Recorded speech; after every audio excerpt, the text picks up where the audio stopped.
Hai, selamat datang di channelku. Aku Vidya. Selamat datang di channel yang hilang muncul seenaknya. Kasus hari ini adalah tentang Ijaz Ahmad. Dan kasus ini aku cari waktu aku nih lagi bosen tentang kenapa sih kebanyakan korban dalam suatu kasus adalah cewek sementara pelakunya adalah cowok. Makanya aku kemudian cari tahu tentang ada nggak sih yang pelakunya adalah cewek sementara korbannya adalah cowok. Dan ternyata ada, dan ternyata cewek yang melakukan kejahatan itu lebih parah daripada cowok. Yang contohnya adalah Ijaz ini. Dan Ijaz, aku nih bener-bener sedih banget tentang apa yang terjadi sama dia, karena Ijaz ini bener-bener orang yang baik banget, yang aku bahkan gak pernah ketemu sama orang sebaik Ijaz sampai sekarang. Selama aku hidupnya aku belum pernah ketemu sama orang sebaik Ijaz.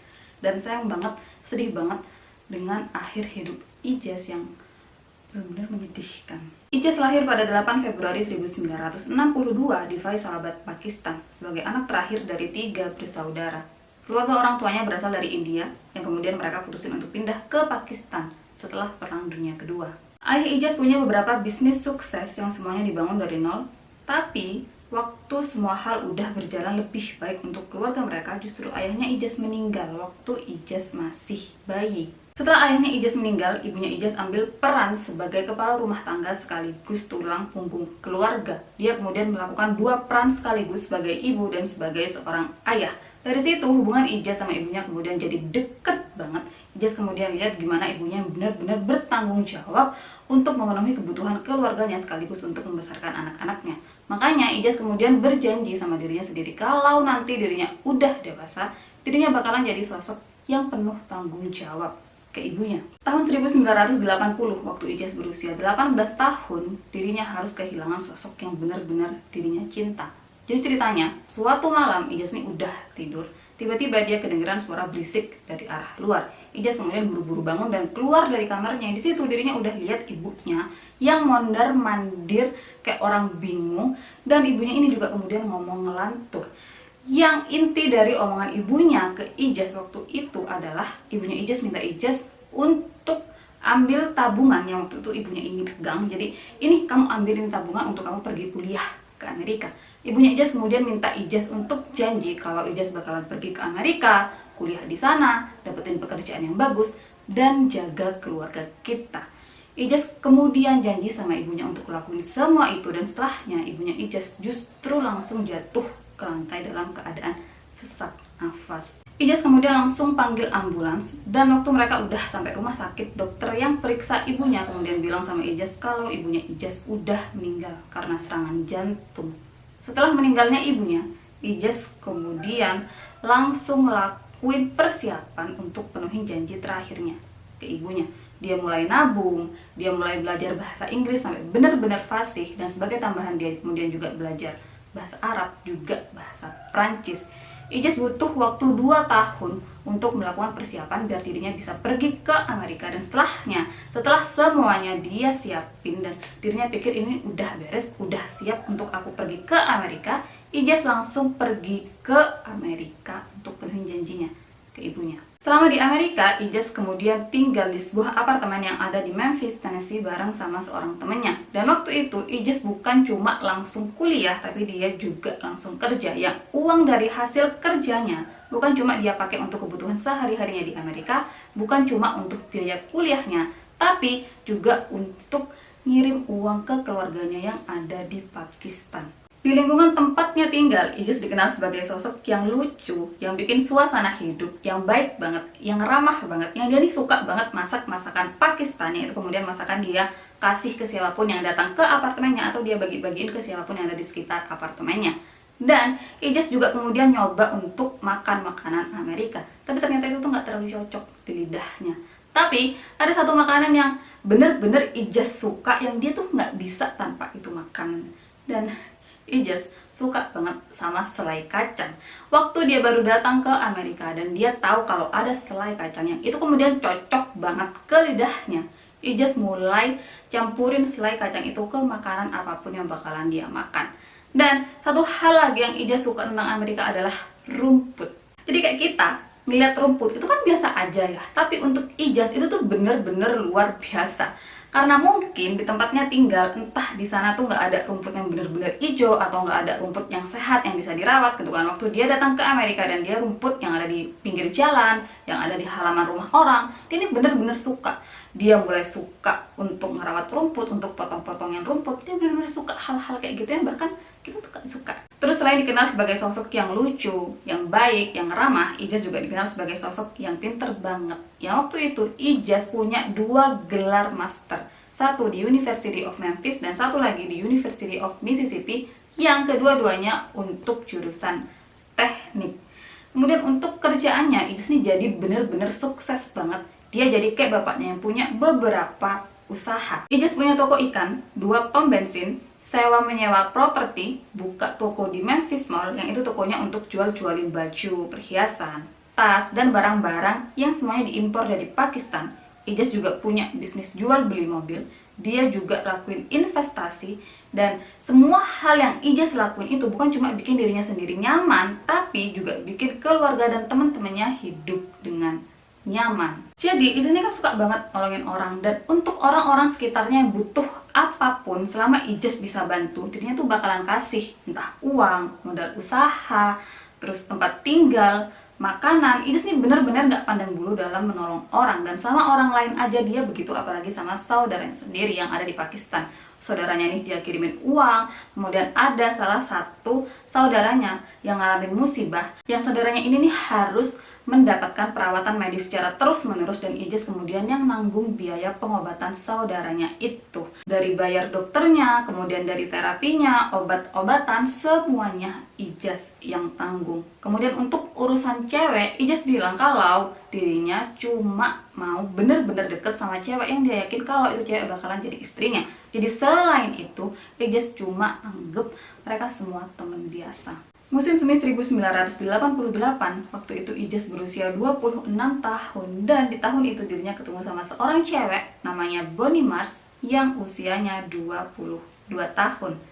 Jadi ceritanya, ibunya Bonnie yang namanya Ernestine atau yang biasa dipanggil Tina lagi adain acara di rumahnya. Tina kemudian undang beberapa orang yang salah satunya adalah temennya Ijaz. Dan temennya Ijaz kemudian bawa Ijaz ke rumahnya Tina untuk gabung ke acaranya Tina itu. Yang disitulah Ijaz kemudian ketemu sama Bonnie. Bonnie adalah single mom dengan seorang putra, dan mantan suaminya Bonnie ninggalin dia dengan keadaan yang gak terlalu baik. Itu kemudian membuat Bonnie mengalami trauma. Dan untuk hubungan, Bonnie ini bener-bener kayak ngejaga banget. Kayak dirinya nih, kalaupun dirinya berhubungan sama seseorang, dia harus yakin kalau orang itu bakalan sayang juga sama anaknya. Dan Bonnie juga kayak takut, kayak ragu, apa ada cowok yang mau sama aku, apa ada seseorang single yang mau sama janda, sama seorang yang udah punya anak. Yang semua itu kemudian bisa Bonnie nggak terlalu pikirin waktu dia ketemu sama Ijaz. Nggak lama setelahnya, Ijaz sama Bonnie pergi kencan. Yang di momen kencan pertama mereka itu, Bonnie ini kayak langsung jatuh cinta banget sama Ijaz. Yang lucu, yang baik, yang pinter. Kemudian Bonnie juga suka sama aksen bicaranya Ijaz, yang Ijaz ini berasal dari Pakistan gitu kan. Dan di situ Bonnie kemudian juga tahu kalau Ijaz nggak minum, juga nggak merokok. Yang itu cocok banget dengan cara hidupnya Bonnie. Ijaz kemudian sering kirimin baju dan perhiasan tradisional ala Pakistan ke Bonnie. Dan hubungan mereka nih bener-bener lancar banget. Kayak bener-bener gak ada masalah sama sekali. Dan disitu Bonnie nih bahagia banget karena Ijaz bukan cuma bisa menerima dirinya, tapi juga anaknya. Hubungan Ijaz sama anaknya Bonnie bener-bener deket banget. Bahkan udah kayak hubungan ayah sama anak. Ijaz sering main sama anaknya Bonnie, sering ngajakin keluar, sering ngobrol bareng. Bahkan Ijaz juga sering ajakin anaknya Bonnie ke masjid, yang Bonnie sama sekali nggak masalah dengan hal itu. Dari situ hubungan mereka nih kan benar-benar kayak nggak ada masalah sama sekali, nggak ada penghalang apapun untuk hubungan mereka kecuali masalah agama. Ijaz dia adalah seorang muslim yang taat, gitu juga Bonnie yang adalah penganut Kristen yang taat, dan nggak mungkin untuk mereka berdua pindah ke salah satu agama yang lainnya. Makanya untuk kemudian biar nggak ada masalah apapun di hubungan mereka karena hal tersebut, mereka mulai bilang kalau agamamu agamamu, agamaku agamaku. Dan untuk selanjutnya itu yang mereka pegang di hubungan tersebut. Selama beberapa waktu selanjutnya hubungan mereka nih kan jadi makin dekat. Mereka udah mulai saling sayang, saling cinta, dan di situ mulai kepikiran untuk tinggal bareng. Tapi untuk Ijaz, dia nggak mungkin tinggal bareng sama seorang cewek yang bukan muhrimnya. Karena itu muncul di pikirannya untuk menikahi Bonnie. Dan semuanya tuh serba dadakan. Ijaz sama Bonnie tiba-tiba datang ke rumahnya Tina. Dan waktu itu Tina nih ada di halaman belakang rumahnya. Dia nih lagi berkebun. Dan mereka berdua kemudian bilang sama Tina untuk cepet ganti baju, cepet pakai baju rapi karena kami berdua mau menikah. Mereka kemudian nikah di catatan sipil. Tapi untuk Ijaz, dia nih kayak nggak nyaman banget nikah tanpa dengan dia nih nggak enak banget kalau nikahnya tuh nggak secara Islam. Makanya beberapa minggu kemudian pernikahan kedua mereka kembali diadakan di sebuah masjid. Setelah nikah, mereka kemudian pergi honeymoon, dan disitu semuanya nih masih baik-baik aja, nggak ada masalah apapun, mereka masih happy-happy aja gitu kan. Sampai akhirnya beberapa bulan setelahnya, Bonnie ini kayak bangun dari mimpi. Dia kayak baru tersadar kalau sekarang dia nih udah ada di kenyataan yang kalau dirinya adalah istrinya Ijaz, kalau Ijaz adalah suaminya, dan dirinya bakalan habisin sisa umurnya bareng sama Ijaz. Dan kalau kalian ingat tentang pernikahan pertamanya Bonnie yang gak berjalan dengan baik, itu kemudian munculin pertanyaan-pertanyaan di kepalanya Bonnie tentang apa Ijaz beneran sebaik itu? Apa Ijaz bener-bener cinta sama aku? Apa Ijaz bener-bener gak bakalan tinggalin aku? Gimana kalau kenyataannya Ijaz adalah seorang yang kasar? Gimana kalau ternyata dia tuh gak sebaik dan gak selembut itu? Gimana kalau ternyata dia nih suka selingkuh? Kalau suatu saat dia bakalan tinggalin aku gitu kan? Dan semua hal-hal itu kemudian ngebuat Bonnie bersikap dingin dan mulai ngejauh dari Ijaz. Dan tanpa ngomong sama siapapun, Bonnie kemudian ajuin perceraian ke Ijaz. Waktu Ijaz tahu kalau dirinya digugat cerai sama Bonnie, dia kemudian tanya baik-baikan sama Bonnie tentang emang aku nih salah apa, aku udah bikin apa sampai kamu ajuin cerai. Dan disitu akhirnya Bonnie cerita tentang apa yang selama ini ada di pikirannya. Kalau dirinya nih takut kalau ternyata Ijaz nih nggak sebaik yang selama ini dirinya tunjukin. Kalau suatu saat nanti mungkin aja Ijaz bakalan tinggalin dirinya kayak suami pertamanya. Ijaz kemudian berusaha untuk tenangin Bonnie, untuk bikin Bonnie percaya kalau dirinya benar-benar cinta sama Bonnie, kalau dirinya nggak bakalan tinggalin Bonnie, apalagi selingkuh, karena itu tuh bertentangan dengan kepercayaannya. Kalau dirinya nih nggak mungkin lakuin KDRT ke Bonnie. Dan setelah beberapa kali Ijaz berusaha untuk bikin Bonnie percaya, akhirnya Bonnie mau untuk batalin gugatan perceraian yang udah dia ajuin. Dan untuk membuat Bonnie makin nyaman, Ijaz kemudian pindahin keluarga kecilnya dari rumahnya ke rumah orang tuanya Bonnie. Karena dengan tinggal di rumah orang tuanya Bonnie, di rumahnya Tina, Ijaz berharap kalau Bonnie bakalan ngerasa lebih aman, ngerasa lebih nyaman, kalau Bonnie bakalan percaya kalau dirinya nih nggak bakalan ngapa-ngapain Bonnie. Dan di situ akhirnya pelan-pelan Bonnie mulai percaya sama Ijaz kalau Ijaz emang benar-benar sebaik itu.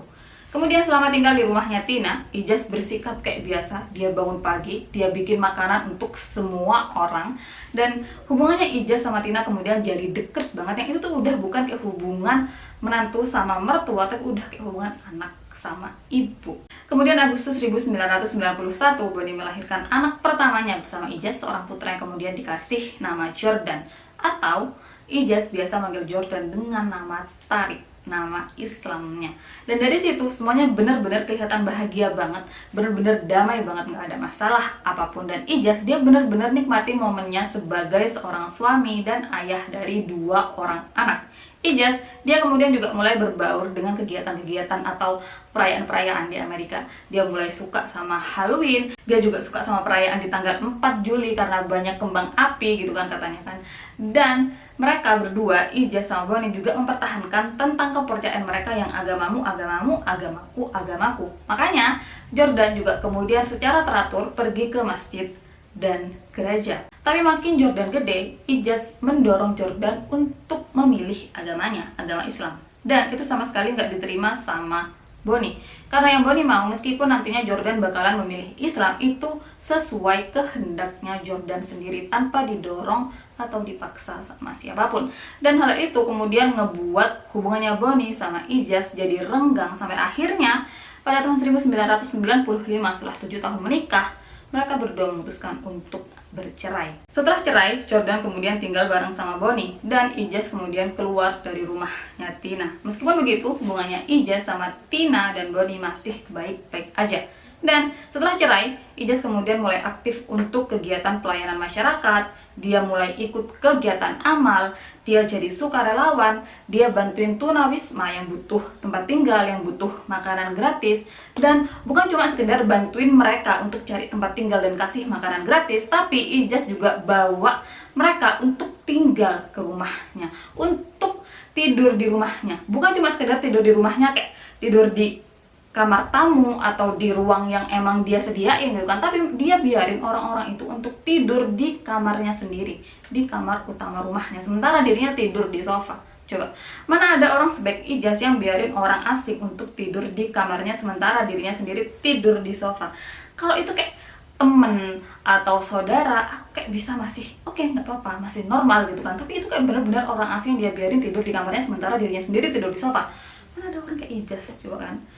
Dan gak lama setelahnya, atau di momen itulah, ada seorang temannya Ijaz yang kemudian bilang sama Ijaz kalau aku punya seorang teman, dia lagi ada masalah dan dia butuh tempat tinggal. Dan nama temanku itu adalah Leah Ward. Leah Joy Rogers lahir pada 19 Desember 1976 di Ripley, Mississippi. Dia tumbuh dengan ibunya yang adalah seorang guru dan ayahnya yang adalah anggota militer, tapi kemudian kerja di sebuah pabrik. Leah punya seorang saudara laki-laki, namanya adalah Sam. Waktu Leah masih kecil, keluarganya pindah ke Adamsville dan mereka putusin untuk tinggal di daerah lebih terpencil yang itu udah kayak di tengah-tengah hutan. Orang tuanya Leah bilang kalau itu mereka lakuin biar anak-anaknya hidup dengan penuh petualangan dan deket sama alam. Orang tua Leah cukup religius dan strict. Orang tuanya percaya untuk nggak mengkonsumsi alkohol, obat-obatan, nggak nonton TV atau film, dan untuk Leah atau untuk cewek, mereka nih nggak boleh pakai celana, nggak boleh pakai make up, nggak boleh potong rambut dengan pendek banget. Dan itu kemudian membuat Leah tumbuh di keluarga yang dia nih nggak bisa lakuin apapun sesuai mau dia.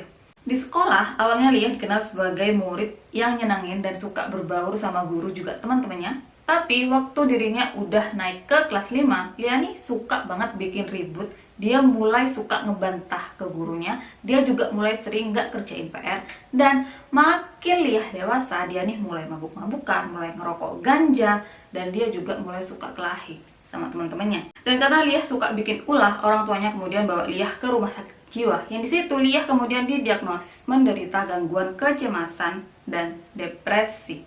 Leah kemudian dirawat selama beberapa waktu di rumah sakit jiwa, dan beberapa bulan kemudian dia dibalikin ke rumahnya. Selama waktu itu, Leah nih bersikap kayak anak yang baik-baik aja. Dia sama sekali nggak menunjukkan kenakalan apapun yang sebelumnya dia tunjukin gitu kan.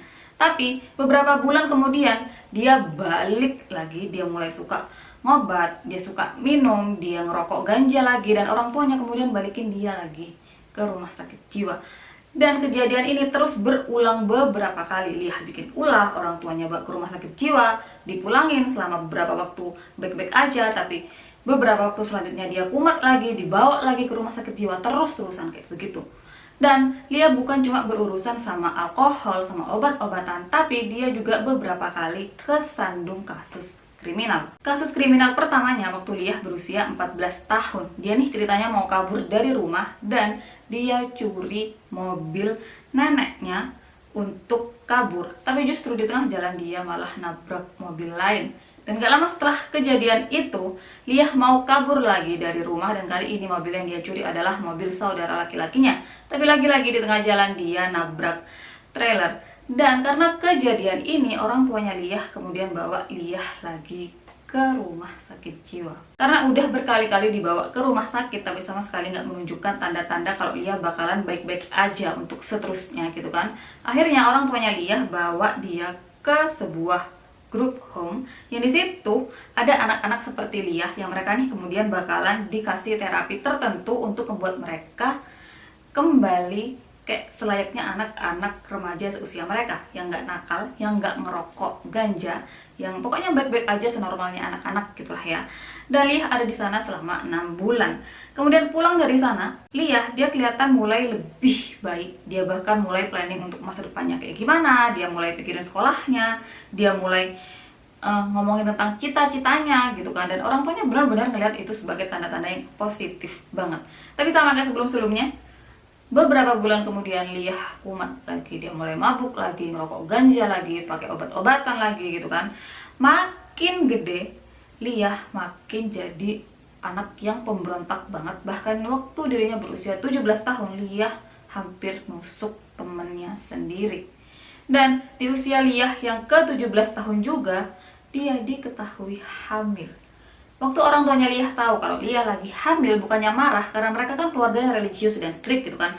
Tapi waktu mereka tahu kalau Lia hamil, justru itu membuat mereka berpikir kalau kehamilan Lia adalah sebuah kesempatan. Kesempatan untuk Lia lebih bertanggung jawab, untuk lebih menata hidupnya, untuk lihat masa depannya lagi gitu kan.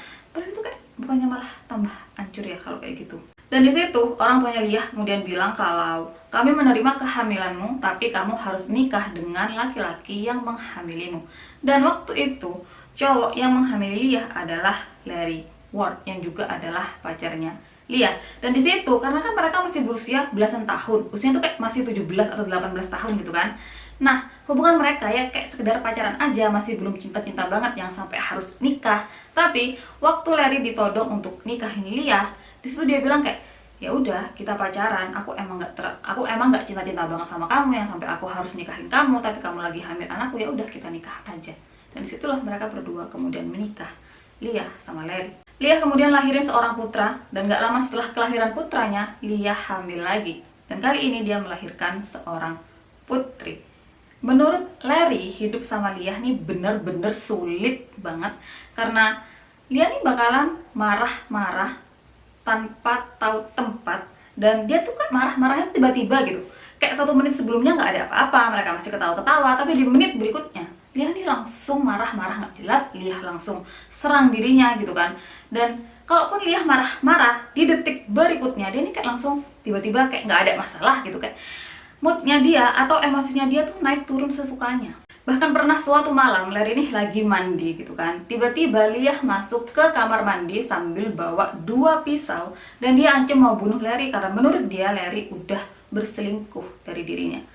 Dan di situ menurut Larry, dirinya nih percaya kalau Lia waktu itu mengkonsumsi sabu sama kokain. Terus itu kan tadi versinya Larry tentang pernikahannya dengan Lia. Sementara menurut Lia, pernikahannya dengan Larry penuh dengan KDRT, dengan Larry yang melakukan KDRT ke dirinya.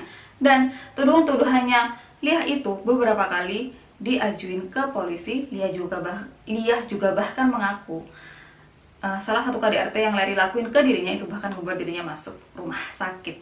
Tapi waktu Larry dengar omongannya Lia itu, dia langsung ngebantah semua itu. Menurut Larry, ada beberapa hal yang kemudian membuat Lia tuduh dirinya ngelakuin KDRT. Dan dari beberapa hal itu, aku bakalan sebutin 2 aja. Jadi, Larry adalah seorang pekerja di kapal tunda, yang itu kemudian membuat dirinya harus ada di luar rumah selama beberapa minggu karena pekerjaannya. Dan Larry kerja bareng sama sepupunya. Kemudian suatu pagi, Larry mau pergi kerja, dia kemudian pamitan sama anak-anaknya, dia cium mereka, dia gendong, peluk gitu kan. Dan setelah selesai, dia kemudian langsung pergi ke mobil yang di sana udah ada sepupunya yang nunggu dirinya.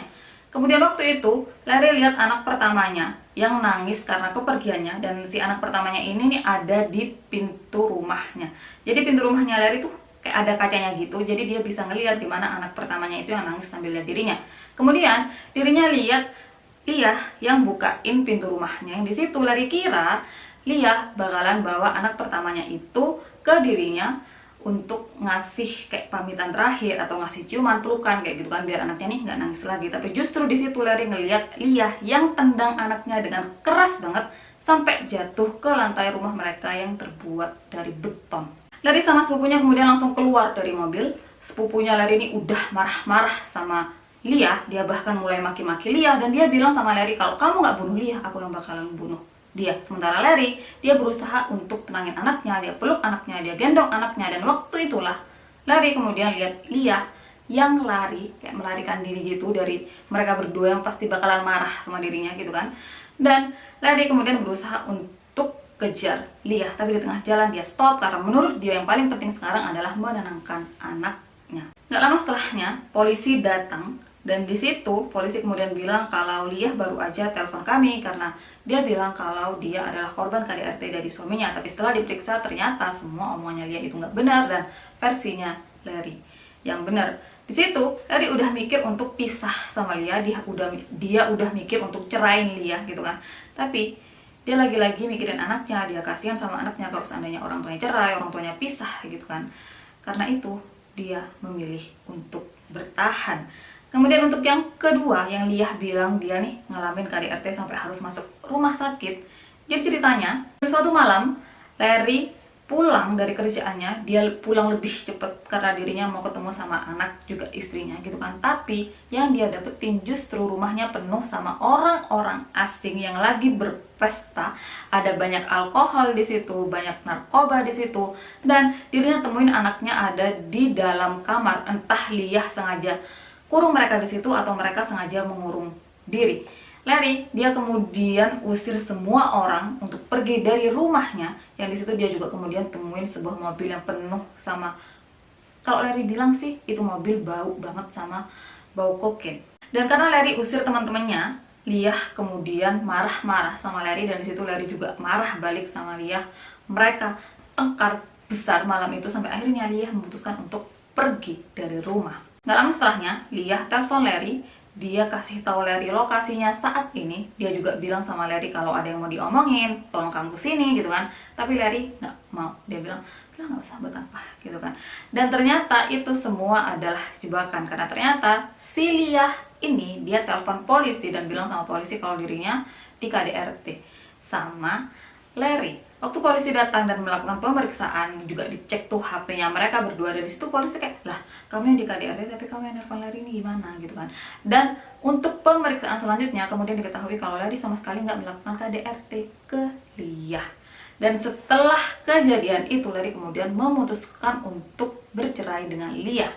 Dan setelah mereka bercerai, hak asuh kedua anak mereka jatuh ke Larry sepenuhnya. Kemudian setelah cerai, hidup Liyah nih makin gak karu-karuan karena gak ada penopang di hidupnya gitu kan. Karena kalau sebelumnya meskipun dirinya gak kerja misalkan, ada Larry yang bakalan kasih uang ke dia, ada rumah juga gitu kan. Dan setelah dia nikah, dan setelah dia cerai, dia nih bener-bener gak punya apapun. Dan karena hal itu, Liyah kemudian jadi pelacur untuk dapetin uang. Sampai akhirnya pada November 2000 di usianya yang ke-24 tahun, Liyah dijatuhi hukuman selama 27 bulan penjara karena diketahui melakukan jual beli narkoba. Oktober 2001, Liyah dibebaskan bersyarat dan dia kemudian dikirim ke sebuah rumah singgah yang ada di Memphis. Yang itu rumah singgah untuk orang-orang kayak Liyah yang sebelumnya ada di penjara, kemudian mereka ditaruh di itu rumah untuk mempersiapkan mereka nantinya untuk beradaptasi dengan dunia luar, untuk nantinya punya kerjaan, punya tempat tinggal gitu kan. Dan setelah tinggal di rumah singgah tersebut, Liyah kemudian mulai kerja di Kmart dan dia juga kemudian punya tempat tinggal. Yang semua hal itu nunjukin kalau hidupnya Liyah nih mulai baik-baik aja. Dan akhirnya Larry izinin Liyah untuk ketemu sama dua anaknya, karena menurut Larry ya dia udah baik-baik aja sekarang.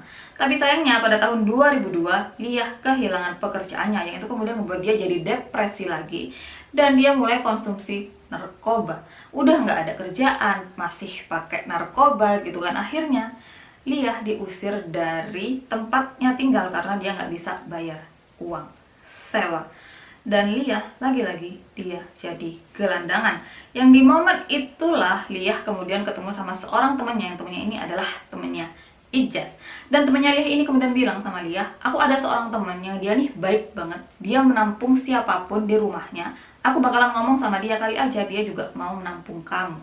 Dan waktu temannya ini bilang sama Ijaz, kalau ada seorang temanku yang dia nih butuh bantuan, dia lagi kesusahan, namanya Liyah, dia nggak punya tempat tinggal, bisa nggak dia tinggal di sini? Ijaz kemudian bilang sama temennya itu kalau aku nggak bisa bawa seorang cewek ke rumahku karena kami nggak memiliki ikatan, karena di agamaku dilarang untuk tinggal bareng sama seseorang yang nggak ada hubungan, pokoknya bukan muhrimnya gitu kan lah ya. Nah terus akhirnya di situ Ijaz bilang sama temennya, tapi aku ada rumah, ada properti yang belum ditempatin. Jadi Ijaz ini kan punya beberapa usaha, yang salah satunya adalah sewa menyewa properti, dan salah satu propertinya itu adalah sebuah unit apartemen. Dan kebetulan salah satu unit apartemennya Ijaz lagi kosong. Ijaz kemudian bilang sama temennya, mending temanmu tinggal di situ aja secara gratis, dan nantinya aku juga bakalan kirimin dia makanan, jadi dia nggak perlu mikirin apapun tentang hidupnya. Tapi kemudian waktu Ijaz datang ke unit apartemennya itu, dia baru tahu kalau ternyata kayak kanan kiri atau pokoknya lingkungan unit apartemen itu disewa sama orang-orang yang suka mabuk, suka pakai narkoba. Dan di situ Ijaz kemudian mikir kalau ini si Liyah sendiri, dia adalah seorang cewek, dia nggak punya siapapun. Kalau seandainya dia tinggal di sini dan terjadi apa-apa sama dia, aku bakalan bersalah banget dan aku yang bakalan bertanggung jawab untuk itu. Makanya Ijaz kemudian bilang sama Liyah kalau mending kamu tinggal aja di rumahku, aku yang bakalan tinggal di apartemen ini, biar aku yang bakalan tinggal di unit apartemen ini. Dan Ijaz, dia ini bukan cuma kasih izin Liyah untuk tinggal di rumahnya, tapi dia kemudian juga tawarin Liyah untuk lanjutin pendidikannya, biar nantinya Liyah punya masa depan yang lebih bagus. Dan semuanya itu tuh bakal ditanggung sama Ijaz. Coba, sebaik itu Ijaz. Kayak bener-bener, kalian pernah gak sih ketemu sama orang sebaik Ijaz gitu kan? Kayak baik banget dia kan. Terus setelah 2 atau 3 bulan Liyah tinggal di rumahnya Ijaz, suatu hari Ijaz ini butuh banget rumahnya, kayak dia tuh benar-benar harus pakai itu rumah untuk keperluannya. Dan dia kemudian bilang sama Liyah untuk tolong kamu bisa pergi dari rumahku dulu, soalnya ini rumah mau aku pakai gitu kan. Tapi Liyah benar-benar nggak tahu diri dengan bilang kalau aku nggak mau. Dan setelahnya di situ Ijaz kemudian bilang sama Liyah kalau oke, kita bisa tinggal bareng dalam satu rumah, tapi sesuai ajaran agamaku aku nggak bisa tinggal sama seorang wanita yang bukan muhrimku. Jadi kalau kamu masih mau tinggal di sini, ya jalan satu-satunya kita harus nikah, katanya Ijaz kayak gitu. Dan nantinya di pernikahan ini kalau emang kita saling cinta ya nggak apa-apa, kalau kita nggak saling cinta ya nggak apa-apa. Jadi mereka benar-benar nikah cuma untuk bisa tinggal bareng di rumahnya Ijaz, atau Liyah nantinya bisa tinggal di rumahnya Ijaz. Dan kayaknya dia nggak menolak tawarannya Ijaz itu. Dan kayak Ijaz, aku kenapa gitu kan dia mikir kayak gitu. Kenapa dia bisa mikir cara kayak gitu, emang nggak ada cara lain gitu kan. Kayak Liyah juga, kenapa dia nggak tahu diri itu untuk menolak keluar dari rumah Ijaz, padahal dia udah ada di itu rumah selama 2 atau 3 bulan secara gratis, bahkan dia dikirimin makanan sama Ijaz. Coba, kenapa dia nggak bisa untuk, kenapa dia nggak punya rasa malu gitu kan, kenapa dia nggak mau keluar, heran. 5 Oktober 2002, Liyah sama Ijaz kemudian melangsungkan pernikahan di sebuah masjid. Dan secara perlahan mereka berdua kemudian mulai saling ada rasa. Dan di situ Liyah kemudian melihat sosok Ijaz nih yang baik banget, yang hangat banget, yang sosoknya nggak pernah dirinya temuin sebelumnya. Yang Ijaz meskipun hidupnya setertata itu, dia nih masih mau menerima dirinya yang sekacau itu. Sementara Ijaz, dia nih lihat dirinya Liyah sebagai sosok yang penuh potensi untuk melakukan hal-hal hebat di hidupnya. Dan Ijaz waktu itu bersedia ngelakuin apapun untuk membantu Liyah supaya jadi pribadi atau sosok yang lebih baik. Terus waktu itu Liyah nih kan tertarik sama agama Islam, dia mulai sering pergi ke masjid, dia mulai pakai hijab gitu kan. Dan itu tuh membuat Ijaz jadi bener-bener senang banget, karena waktu itu keinginannya adalah memiliki pasangan hidup yang seagama dengan dirinya. Dan dengan Liyah yang kayaknya tuh tertarik sama agama Islam, yang kayaknya dia bakalan berpindah agama ke agama Islam, itu ngebuat Ijaz ini bener-bener senang banget dengan Liyah sebagai istrinya. Kemudian di waktu itu mereka berdua kan udah punya anak masing-masing dari hubungan sebelumnya. Dan mereka udah ketemu sama masing-masing anak dari pasangan mereka. Ijaz udah ketemu sama 2 anaknya Liyah, Liyah juga udah ketemu sama Jordan. Dan di situ mereka membangun hubungan yang sangat-sangat baik. Kemudian Ijaz ini kan juga sering ketemu tuh sama Larry, karena waktu dia anterin Liyah untuk ketemu sama 2 anaknya, udah pasti ada Larry di situ. Dan di pertemuan pertamanya Larry sama Ijaz, mereka berdua nih sempet ngobrol tentang Ijaz yang bilang ke Larry kalau ternyata kamu gak semenakutkan yang aku pikirkan ya, katanya Ijaz kayak gitu. Dan kemudian Larry bilang kalau kamu belum lihat yang nakutin. Dan di situ omongannya Ijaz mengacu ke Liyah yang cerita ke dirinya kalau selama pernikahan pertamanya Larry melakukan KDRT ke dirinya, sementara omongannya Larry mengacu ke sifatnya Liyah yang sebenarnya. Tapi Ijaz sama sekali nggak ngerti maksud dari omongannya Larry waktu itu. Dan di awal hubungan mereka semuanya tuh kan kelihatan baik-baik aja, lancar-lancar aja, nggak ada masalah sama sekali. Ijaz ngelihat Liyah sebagai sosok yang lembut, yang penurut gitu kan. Tapi beberapa bulan kemudian Ijaz mulai lihat sifat aslinya Liyah. Pernah suatu waktu Ijaz nih lagi ada di sebuah restoran bareng sama temennya untuk membahas masalah pekerjaan. Dan temennya ini adalah seorang cewek. Liah tiba-tiba datang ke itu restoran marah-marah sama Ijaz, dan dia bilang atau dia nuduh kalau Ijaz melakukan perselingkuhan dengan itu cewek. Ijaz sebanyak apapun dirinya ngejelasin ke Liah kalau orang itu adalah temennya dan mereka lagi ada meeting gitu kan, dia tetap nggak peduli. Dia tetap nuduh kalau Ijaz udah melakukan perselingkuhan. Dan semua kekacauan yang Liah bikin itu tuh terus meningkat sampai akhirnya Ijaz tahu kalau Liah sering ambil uang dari rekeningnya dalam jumlah besar tanpa izin dari dirinya. Dan untuk selanjutnya lagi, semua kebohongannya Liah nih makin ketahuan sama si Ijaz. Jadi awalnya Ijaz kan bilang kalau Liah nih punya banyak potensi untuk hidupnya, kalau dia bakalan lakuin hal-hal besar gitu kan hidupnya. Makanya si Liah ini kemudian bilang kalau mau lanjutin pendidikannya. Tapi ternyata Liah sama sekali nggak pergi untuk melanjutkan pendidikannya. Justru dia senang-senang sama temannya. Dia bahkan pakai uang yang Ijaz kasih untuk biaya pendidikannya untuk beli narkoba. Bukan cuma itu, Liah yang bilang kalau dirinya nih mau menata lagi hidupnya, dirinya mau kerja gitu kan.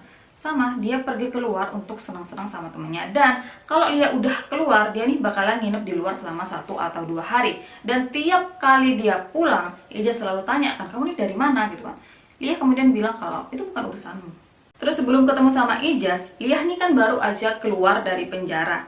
Dan dirinya nih masih dalam masa pengawasan, yang selama beberapa waktu ke depan dirinya harus beberapa kali melakukan tes narkoba. Kemudian suatu hari waktu dirinya melakukan tes narkoba, dinyatakan kalau Liah positif narkoba. Yang itu kemudian harus membuat dirinya pergi ke pengadilan, dan itu kemudian membuat Ijaz tahu tentang semua masa lalunya Liah. Jadi ternyata Liah ini nggak pernah sama sekali cerita ke Ijaz tentang kebenaran masa lalunya. Semua yang dia ceritain ke Ijaz cuma tentang hal-hal yang nantinya bakal membuat Ijaz kasihan dan simpati ke dirinya. Kayak salah satunya yang dirinya bilang kalau selama menikah dengan Larry melakukan KDRT ke dirinya.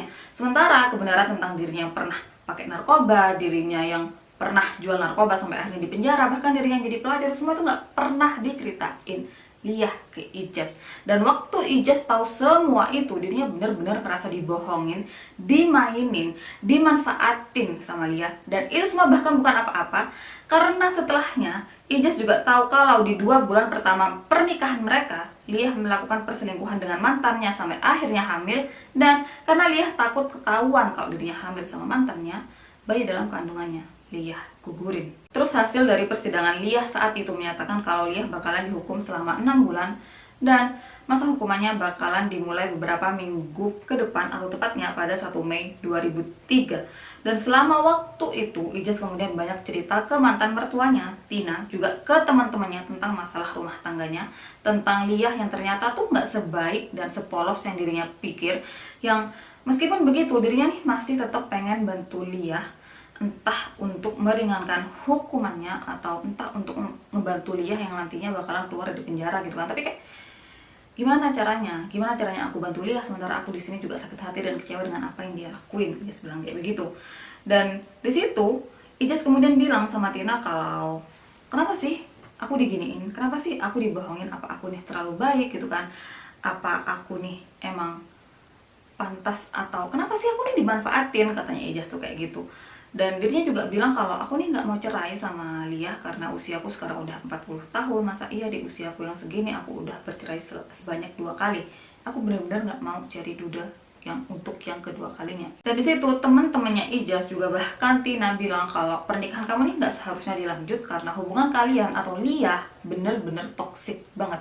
Dia bener-bener manfaatin kamu, dia foya-foya dengan uangmu, dia pakai uang untuk beli narkoba, untuk mabuk, dia bahkan sering pulang malam, dia sering nginep di luar gitu kan. Kamu adalah orang baik yang nggak pantas dimanfaatin gitu kan, katanya mereka. Dan nggak apa-apa kok untuk cerai di usia segini, nggak apa-apa untuk jadi duda 2 kali karena hubungan kalian ini bener-bener nggak bisa untuk dilanjut. Akhir Maret, Ijaz bilang sama teman-temannya juga Tina kalau dirinya udah memutuskan kalau dirinya bakalan bercerai dengan Liah. Dan selama proses perceraian mereka itu, atau sampai nantinya Liah masuk ke penjara pada 1 Mei 2003, mereka kan nggak seharusnya ada di satu rumah. Nah di waktu itu Ijaz kemudian udah sewain sebuah motel yang bagus untuk tempat tinggalnya Liah. Jadi sampai di situ Ijaz nih masih bersikap sangat-sangat baik ke Liah. Dan setelahnya Ijaz kemudian bilang sama Lia tentang rencana perceraiannya. Dia juga kemudian keluarin semua unek-uneknya tentang apa yang nggak seharusnya Lia lakuin ke dirinya. Dan disitu Lia nih bener-bener marah banget. Dia nggak terima dengan omongannya Ijaz yang pengen cerai, kemudian Ijaz yang kritik tentang perilakunya gitu kan. Dan disitu Ijaz kemudian bilang sama Lia kalau aku bantuin kamu sebanyak yang aku bisa, dan kalau kamu nggak bisa terima bantuanku atau coba untuk perbaiki dirimu, aku nggak bisa lagi ada di hubungan ini, dan aku nggak bisa bantu kamu apapun lagi kalau kamu tetap bersikap seperti itu. Lia, meskipun dia marah dengan semua yang Ijaz lakuin di hari itu, tapi dia kemudian putusin untuk keluar dari rumahnya Ijaz dan tinggal di motel yang Ijaz sewain. Beberapa hari kemudian Ijaz telepon Tina. Dia ceritain semua hal yang terjadi di hari itu. Dari dirinya yang bilang ke Lia kalau mau cerai, dirinya yang kemudian keluarin semua unek-uneknya tentang Lia, kemudian Lia yang marah, yang pukulin dirinya, yang maki-maki dirinya, yang pergi dari rumah gitu kan. Dan Ijaz kemudian juga bilang kalau di malam Lia pergi dari rumah dan pergi ke hotel yang udah dirinya sewain, justru di malam itu Lia balik lagi ke rumahnya cuma untuk sekedar marah-marah dan pukulin Ijaz. Tina kemudian bilang sama Ijaz kalau nggak bisa Lia kayak gitu, kamu harus laporin ini ke polisi karena dia nggak bisa seenaknya keluar masuk rumahmu gitu kan. Dan Ijaz kemudian bilang sama Tina, iya aku besok bakalan lapor ke polisi untuk biar Lia nggak ngelakuin itu lagi. Dan momen itu adalah momen terakhir Tina bicara sama Ijaz. 1 Mei 2003, Lia memulai hukuman penjara 6 bulannya. Dan 3 minggu sebelumnya, nggak ada satupun orang yang bisa menghubungi Ijaz, apalagi ketemu sama Ijaz. Jadi tiap kali ada orang yang datang ke rumahnya Ijaz, selalu Lia yang keluar untuk bukain mereka pintu. Yang di situ Lia kemudian bilang sama mereka kalau Ijaz lagi nggak ada, dia lagi keluar, entah untuk cari makan, entah untuk meeting, entah untuk pergi ke masjid gitu kan. Juga waktu ada telepon di rumahnya Ijaz, selalu Lia yang angkat. Yang di situ lagi-lagi dia bilang kalau Ijaz nggak ada, dia lagi keluar entah kemana gitu kan. Dan suatu hari Tina datang ke rumahnya Ijaz bareng sama Boni. Dan di situ lagi-lagi Lia yang bukain pintu. Lia kemudian bilang sama mereka berdua kalau Ijaz baru aja pergi ke masjid. Tina sama Boni kemudian pergi ke masjid yang biasanya didatengin sama Ijaz. Tapi selama apapun mereka nunggu, mereka sama sekali nggak bisa ketemu sama Ijaz, atau mereka nggak bisa temuin Ijaz di itu masjid. Dan waktu itu Ijaz ini kan nggak punya HP, jadi nggak ada cara lain untuk menghubungin Ijaz kecuali pergi ke rumahnya atau telepon ke nomor rumahnya yang semuanya justru membuat mereka malah ketemu sama Lia, bukannya Ijaz. Kemudian suatu hari Tina telepon kediaman rumahnya Ijaz dan lagi-lagi yang angkat adalah Lia. Dan situ Lia kemudian bilang sama Tina kalau Ijaz nggak ada, dia lagi pergi ke Pakistan. Dan di situ Tina nih bener-bener kaget banget karena lah, si Ijaz pergi ke Pakistan tanpa pamitan, bahkan dia nih nggak pamit ke Jordan, ke anaknya sendirian. Itu tuh aneh banget gitu kan. Seburu-buru apapun Ijaz, masa sih dia nggak sempet untuk telepon anaknya. Apalagi Ijaz ini pernah janji sama Jordan kalau nanti pas si Ijaz ini ke Pakistan lagi, dirinya pasti bakalan ajak Jordan. Karena terakhir kali Jordan pergi ke Pakistan, Jordan bilang kalau dirinya ini suka banget sama Pakistan. Dan karena Tina bener-bener ngerasa punya feeling yang nggak enak, dia bener-bener ngerasa ada yang aneh gitu kan. Akhirnya pada 1 Mei 2003 dirinya memutuskan untuk pergi ke rumahnya Ijaz bareng sama Jordan. Dan kali ini dirinya udah kekeh. Pokoknya dirinya harus ngeliat Ijaz, bahkan kalau perlu dirinya harus masuk ke rumahnya Ijaz dan tungguin Ijaz sampai pulang. Pokoknya hari itu dirinya harus ketemu sama Ijaz dan pastiin kalau Ijaz baik-baik aja. Waktu Tina sama Jordan sampai ke rumahnya Ijaz, mereka berdua kemudian ketuk-ketuk pintu rumahnya Ijaz, mereka tekan bel, mereka panggil-panggil namanya Ijaz sama Lia, tapi sama sekali nggak ada respon dari dalam. Akhirnya mereka berdua mutusin untuk ngintip dari jendela untuk lihat keadaan di dalam rumah, yang kali aja mereka berdua nih kayak lagi ngapain, apalagi tidur, apalagi gimana gitu kan. Kenapa bisa-bisanya nggak ada respon dari dalam. Dan waktu mereka ngintip ke dalam rumah Ijaz itulah mereka nih nggak temuin apapun di situ. Maksudnya tuh nggak ada barang atau perabot rumah apapun di dalam rumahnya Ijaz. Kemudian seorang tetangganya Ijaz bilang sama mereka kalau kalian cari Lia, dia nggak ada karena dia udah pindah dari kemarin. Dan Tina kayak, hah? Pindah? Maksudnya gimana ya? Gimana maksudnya gitu kan? Dan tetangganya kemudian jelasin kalau sehari sebelumnya dirinya nih lihat sebuah truk ngangkut barang. Dan waktu dirinya tanya ke Lia mau pergi kemana gitu kan, Lia kemudian bilang kalau dirinya nih mau pindahan karena Ijaz udah pindah ke Pakistan dan dirinya nggak mungkin ngurusin itu rumah sendirian. Kemudian selama Tina ngobrol sama tetangganya Ijaz ini, ada seorang gadis kecil yang juga dengerin obrolannya mereka, dan disitu si gadis kecil ini kemudian bilang sama mereka kalau itu rumah tuh bener-bener kosong, nggak ada apapun di situ kecuali ayam yang ada di belakang rumah. Dan ayam itu adalah ayam piaraannya Jordan.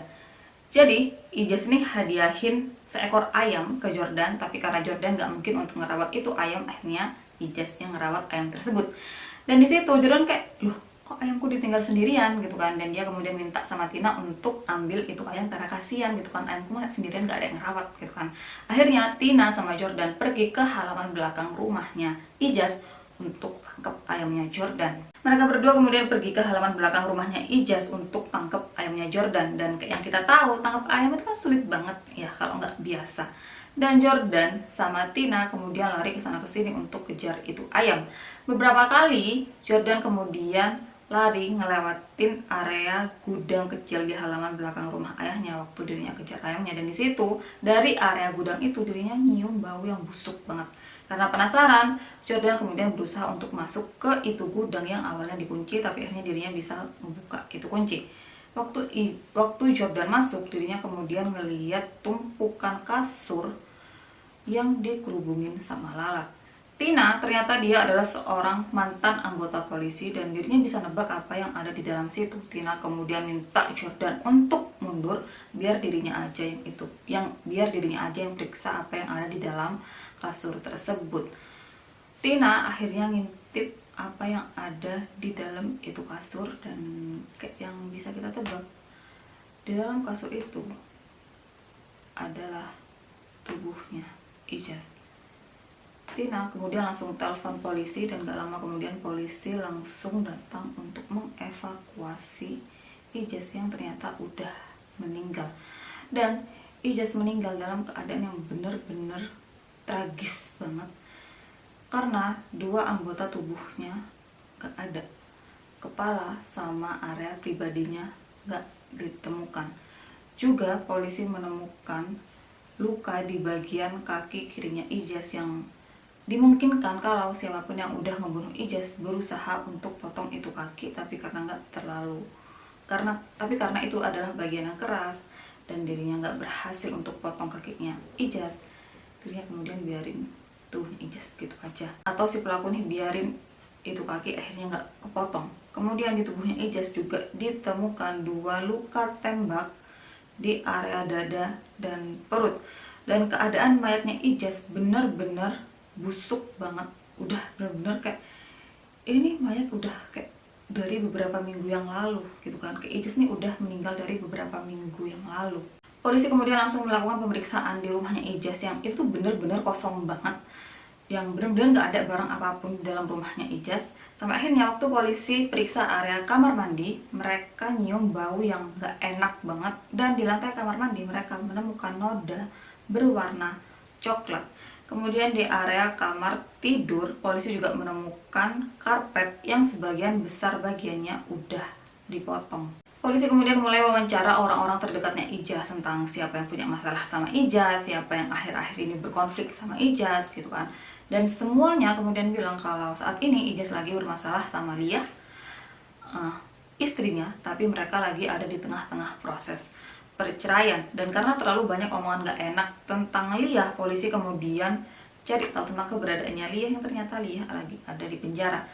Polisi kemudian temuin Lia untuk kasih tahu tentang kabar kematiannya Ijaz, dan mereka kemudian juga tanya-tanya tentang apa kamu ada kepikiran orang lain yang ngelakuin ini ke Ijaz gitu kan, karena waktu itu masih belum ditentukan kalau Lia adalah pelakunya. Tapi justru di situ Lia kemudian langsung mengakui kalau dirinya yang udah ngebunuh Ijaz, dan dirinya beralasan kalau dirinya ngebunuh Ijaz untuk alasan pertahanan diri. Lia kemudian cerita kalau di pagi Ijaz meninggal, dirinya lagi ada di dapur, dan Ijaz kemudian tiba-tiba entah gimana langsung datengin dirinya sambil marah-marah dan tuduh dirinya curi tas yang isinya adalah dokumen-dokumen penting. Dan sebanyak apapun Lia bilang kalau dirinya nggak tahu tentang tas yang Ijaz maksud, di situ Ijaz tetap marah dan Liah bilang kalau Ijaz ancam untuk bunuh dirinya. Karena takut, Liah kemudian lari ke salah satu kamar di rumahnya Ijaz, yang di itu kamar ada pistol. Jadi Liah kemudian pakai itu pistol untuk pertahanan diri, dan karena dia kayak udah nggak dengar suaranya Ijaz lagi, dia kemudian taruh itu pistol di bawah bantalnya dan dia kemudian tidur siang. Selanjutnya, Liah bangun karena suara Ijaz yang masih marah-marah. Ijaz juga kemudian berusaha untuk gedor-gedor pintu kamarnya yang untungnya waktu itu dia kunci. Ijaz teriak-teriak sama Liah yang ada di dalam biar bukain dirinya pintu. Ijaz tetap tanya di mana tasnya, dan setelah beberapa kali akhirnya Ijaz berhasil ngedobrak itu pintu. Dia masuk dan kemudian langsung serang Liah secara fisik. Beruntungnya Liah kemudian berhasil melepaskan diri. Dia kemudian lari ke dalam kamar mandi dan Ijaz kemudian lari ngelilingi rumahnya ke area yang jadi kan di kamar mandi itu kan kayak ada jendelanya kan. Nah, Ijaz kemudian berusaha untuk masuk ke itu kamar mandi lewat jendela. Jadi dia berusaha masuk kamar mandi lewat luar. Dan karena Liah ketakutan, dia kemudian lari lagi ke kamar yang ada pistol di situ, dan kayak dia nih pegang itu pistol sambil nunggu Ijaz yang datang. Dan waktu Ijaz datang masih dengan marah-marah, masih dengan ngancem mau bunuh dirinya, Liah kemudian dengan terpaksa tembak Ijaz. Tembakan pertama, meskipun Liah bilang kalau itu meleset, tapi itu peluru bersarang di perutnya Ijaz, dan tembakan kedua kemudian melukai dadanya Ijaz. Setelah tertembak sebanyak 2 kali itu, Ijaz kemudian bilang sama Liah kalau kamu udah bunuh aku, dan Ijaz kemudian berdoa dengan bahasa Arab, dan setelahnya Ijaz meninggal, katanya Liah begitu. Selama beberapa hari berikutnya, Liah biarin tubuhnya Ijaz di lantai begitu aja, dan selama waktu itu Liah bilang kalau dirinya nih berduka, dirinya shock, dan dirinya sedih atas meninggalnya Ijaz. Kemudian setelah dirinya merasa lebih tenang, dirinya ngerasa kalau semuanya bakalan baik-baik aja, dia kemudian seret tubuhnya Ijaz ke kamar mandi. Karena menurut Liah, sesuai kepercayaannya Ijaz, kalau seseorang meninggal sebelum dikubur tubuhnya harus dibersihkan dulu.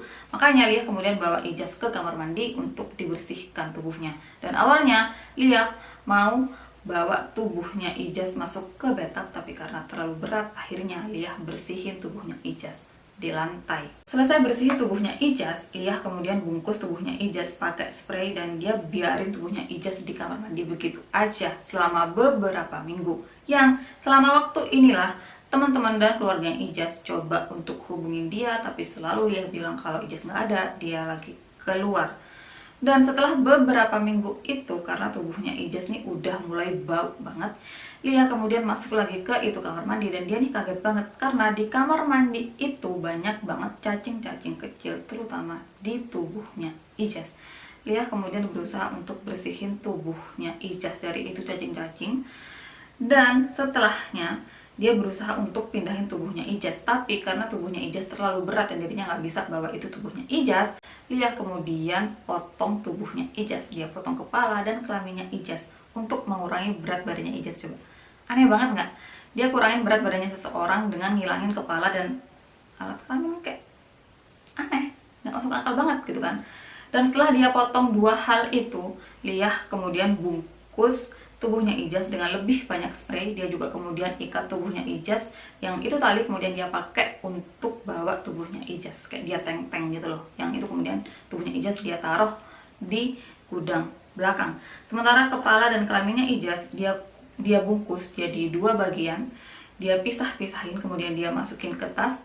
Liah kemudian keluar dan dia berkendara selama 30 menit untuk membuang 2 bagian tubuhnya Ijaz itu di 2 tempat yang berbeda. Bagian kepala dia buang di danau, sementara kelamin Ijaz dia buang di tempat sampah. Waktu polisi tanya di danau mana, di tempat sampah mana, Liah bilang kalau aku udah lupa.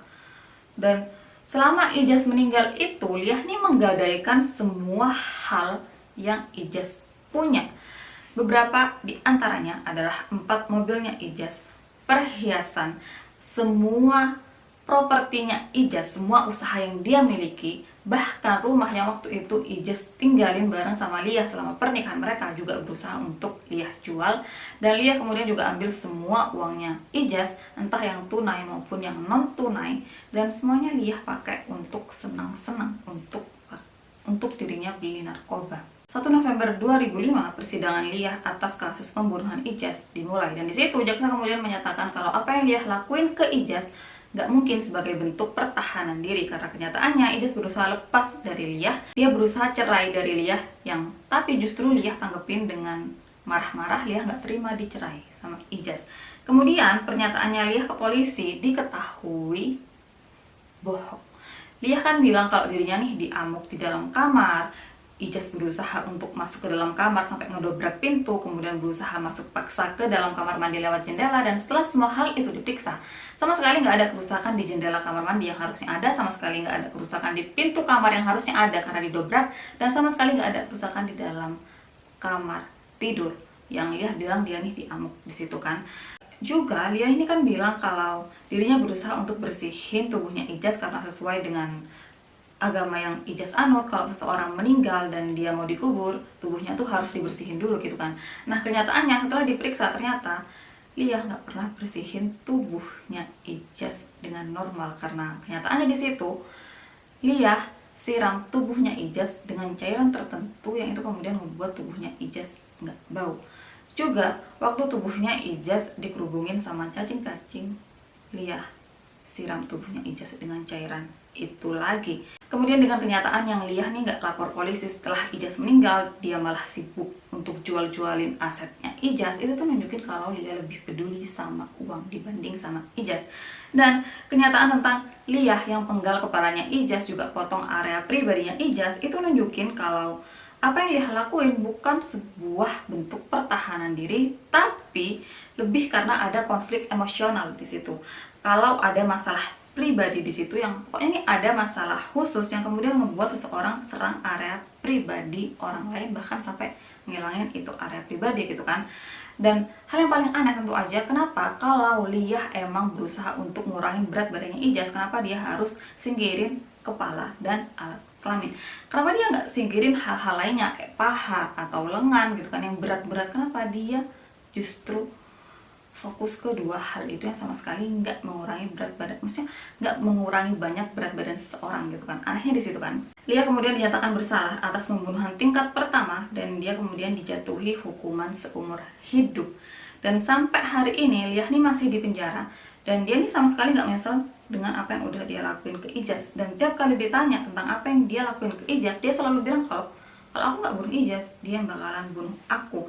Dan sampai sekarang juga dua bagian tubuhnya Ijaz yang hilang itu tuh nggak ditemukan. Dan nggak sampai di situ, Liah bukan cuma melakukan kejahatan ke Ijaz tapi juga ke Boni. Jadi Ijaz sama Boni ini kan pernah nikah, dan setelah mereka cerai pun mereka nih kan masih berhubungan baik. Dan entah gimana, mungkin karena Ijaz masih ngurusin beberapa hal di Boni, atau juga karena ada Jordan di situ kan, jadi mungkin Ijaz nih bantuin untuk bayarin beberapa hal di hidupnya Boni gitu kan. Dan Liah kemudian entah gimana dapetin ID-nya Boni, yang di situ dia kemudian keluarin kartu kredit atas namanya Boni, yang itu kartu kredit kemudian dia pakai untuk beli hal-hal untuk dirinya sendiri. Dan setelah semuanya ketahuan, dengan terpaksa Boni kemudian harus bayar semua hal yang Liah beli itu, yang jumlahnya itu banyak banget. Liah beli semua hal pakai itu kartu kredit atas namanya Boni. Jahat banget dia tuh. Liah ini cuma ada di hidupnya Boni atau di hidupnya Ijaz selama 6 bulan, tapi dia hancurin semua hal selama 6 bulan itu. Dia benar-benar rusak banget, manusia paling rusak sumpah. Dia cuma ada di hidupnya Ijaz sesebentar itu, tapi semua hal dia ilangin begitu aja. Bahkan nyawanya Ijaz dia ilangin juga. Coba, jahat banget dia tuh, bener sumpah. Aku waktu tahu tentang kasus ini kayak astaga, bener-bener ada ya manusia kayak gini gitu, jahat banget sama orang sebaik Ijaz. Orang yang bener-bener, aku bahkan gak pernah ketemu sama orang sebaik Ijaz, dan orang kayak gitu tuh dijahatin sampai kayak begitu, bener-bener gimana gitu kan, bener-bener jahat banget. Dan Jordan terakhir kali diwawancara, dia kemudian bilang kalau dirinya nih udah ikhlas, dirinya juga udah maafin Liah. Dan padahal orang yang bikin salah nih sama sekali nggak menyesal. Coba bayangin, ada gitu manusia kayak gini, beneran ada, ya ampun. semoga lah ya kita semua nggak pernah ketemu sama manusia model lagi yang bener-bener ngerepotin banget, tau nggak tahu berterima kasih. Jadi hari ini segini videoku. Aku gimana sih biasanya kalau end? Jadi video hari ini selesai. Gimana sih biasanya kalau end? Kalau mau selesai gimana sih biasanya aku ngomongnya? Udah gitu aja, sekian video hari ini, formal banget. Ya udahlah, segini video hari ini, kita ketemu di video-video lainnya. Bye.